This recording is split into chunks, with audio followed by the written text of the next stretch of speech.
As the aim was to create a realistic looking magazine, I haven't developed or challenged the codes and conventions, but I've tried to follow them as much as I could.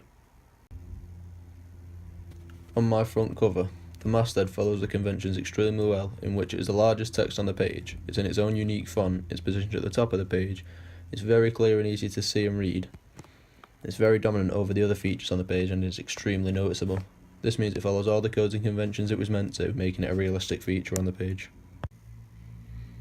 The main image used on my front cover shows a figure that is obviously represented as a popular and well-known person and is given direct address to have a more personal effect. He's also conveying a certain attitude, which appears to be quite serious. It's the largest image on the page and is the main focus of the magazine relating to the cover line.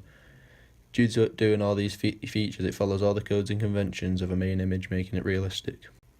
The main cover line follows all codes and conventions by being the second largest text on the page behind the masthead. It anchors the main image and is related to it, whilst also being very noticeable and easy to see. The cover line shooters perfectly follow codes and conventions, in which they frame the main image, and they only offer the audience small bits of information, being short and sweet to tease them into reading more about it. They're all contrasting colours to the background, so they're very easy to see and read. The barcode correctly follows all codes and conventions by being quite small to take the audience's attention elsewhere. It's positioned at the bottom right of the page and is not overly noticeable, making it realistic. The price, date and issue number are all very small, taking no attention away from the more important features, and are found near the barcode. This means they follow all the codes and conventions, being a realistic feature. The splash of use follows most conventions, in which it is still noticeable.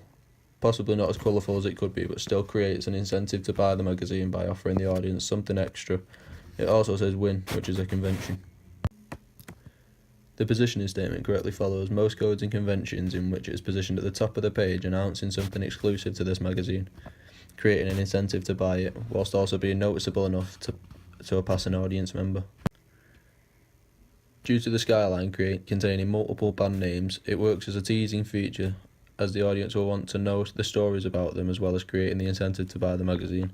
This means it follows all codes and conventions of a skyline. Even though my front cover uses slightly more fonts than a real magazine usually would, it follows all other codes and conventions, in which they're very simple and easy to read, they're separated by colour, and different features use different fonts. Again, although my front cover uses slightly more colours than a real one would, the other conventions are followed, in which the text colours contrast the background colour, and all colours contrast in general where they're needed to. All colours used work well together.